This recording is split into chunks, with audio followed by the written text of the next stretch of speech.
When Teddy Swims walked onto the stage of the Kelly Clarkson show, most viewers expected a lighthearted conversation filled with laughter, music, and the kind of warm camaraderie Kelly is famous for bringing to her guests. After all, the Georgia-born singer-songwriter has been steadily climbing into mainstream recognition with his soulful voice and deeply emotional performances. Kelly, a pop powerhouse and America's sweetheart, since her American Idol victory, is no stranger to championing new artists and giving them a platform. But what began as a promising appearance quickly veered into uncharted territory, resulting in Teddy leaving the set mid-conversation, leaving Kelly, the studio audience, and viewers at home in stunned silence. Setting the scene, the taping had started normally enough. Kelly entered with her trademark energy, greeting the audience with a radiant smile. After a quick monologue, she introduced Teddy Swims with glowing praise. "This guy right here has one of the most incredible voices you'll ever hear," Kelly said. "Please welcome Teddy Swims." The crowd erupted in applause as Teddy emerged, his signature beard, tattoos, and relaxed energy making him instantly recognizable. He greeted Kelly with a hug and settled into his chair across from her. The first few minutes followed the expected script: casual banter, light jokes about tour life, and a discussion about Teddy's musical journey. Teddy, who often speaks candidly about his struggles, opened up about his upbringing, how he discovered music as a refuge, and his rise from posting covers online to selling out tours and topping streaming charts. Kelly nodded along, encouraging him with her natural empathy. "I get it," she said at one point. "Music saves lives, sometimes our own, sometimes other people's. That's why we do it." The audience clapped, sensing a moment of connection between two artists who understood each other. A shift in tone. But then, the conversation shifted. Kelly brought up Teddy's latest album, noting the vulnerability of his lyrics. While her tone wasn't overtly critical, her phrasing struck Teddy differently. "You've been really open about your struggles," she said.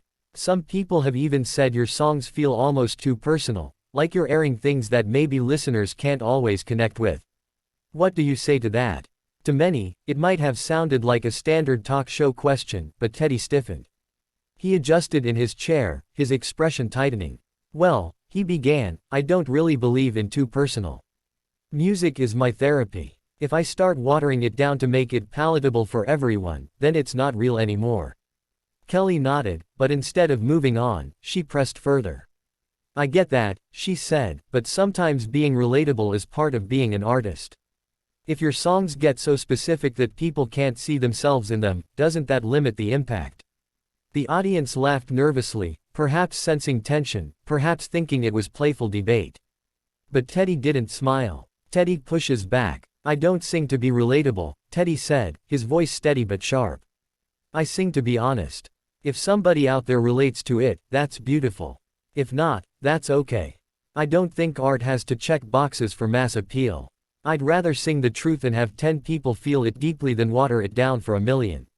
The room grew quiet. Kelly leaned back in her chair, visibly surprised by the firmness of his tone. "I hear you," she said carefully, "but at the same time, I think artists do have a responsibility to meet audiences halfway. I mean, I've been in this industry a long time, and—" "That's the thing," Teddy interrupted. "With respect, Kelly, your career's been about big hits and connecting with millions.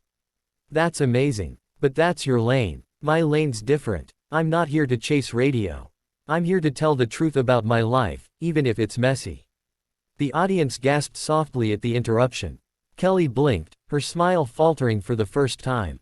The clash intensifies. From there, the tone only grew sharper. Kelly attempted to steer the conversation back to common ground, but Teddy seemed increasingly agitated. "It just feels like sometimes people want me to play a role," he said. "Like I should clean up the edges, be more marketable. But that's not me. I'm not trying to be a pop star, I'm trying to be human." Kelly replied, "Nobody's asking you to be fake. But I think you might be misunderstanding the question. It's not about selling out, it's about making sure the message lands. There's a difference between raw honesty and censorship." Teddy cut in. "I know the difference." The atmosphere in the studio shifted from celebratory to uncomfortable. The audience, usually quick to applaud or laugh, sat quietly, eyes darting between the host and the guest. Breaking point. Finally, After another attempt from Kelly to smooth things over, "We're just talking about balance, Teddy. There's always a balance." Teddy exhaled heavily, shook his head, and muttered into his microphone, "This isn't the conversation I thought I was walking into." Then, in an unprecedented move for a daytime talk show, he stood up. "I'm sorry, Kelly, but I'm not doing this," he said, his voice carrying both frustration and finality. "I came here to celebrate music, not to defend my existence as an artist." He pushed his chair back, waved briefly at the audience, and walked off stage. Gasps and scattered applause rippled through the room as the cameras scrambled to capture the moment. Kelly, stunned, attempted to regain composure. "Well, she began, forcing a half smile. "That's a first for us. Give it up for Teddy Swims, everybody." The crowd clapped uncertainly, unsure whether to cheer, laugh, or sit in silence. Kelly quickly cut to commercial.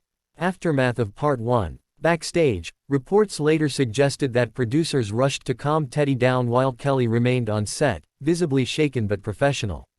Social media exploded within minutes of the episode airing, with clips of the walk-off trending on multiple platforms.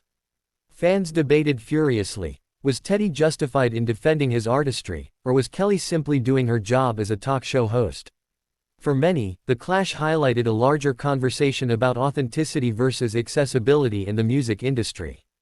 Artists like Teddy, who wear their scars openly, often face criticism for being too raw or too niche.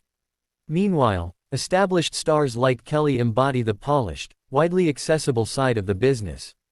The result was a collision of perspectives, one that played out in real time on national television. And though the show eventually continued, the energy in the room never fully recovered. What was supposed to be a celebration of artistry became, instead, a flashpoint in the ongoing dialogue about what it really means to be an artist in today's music world.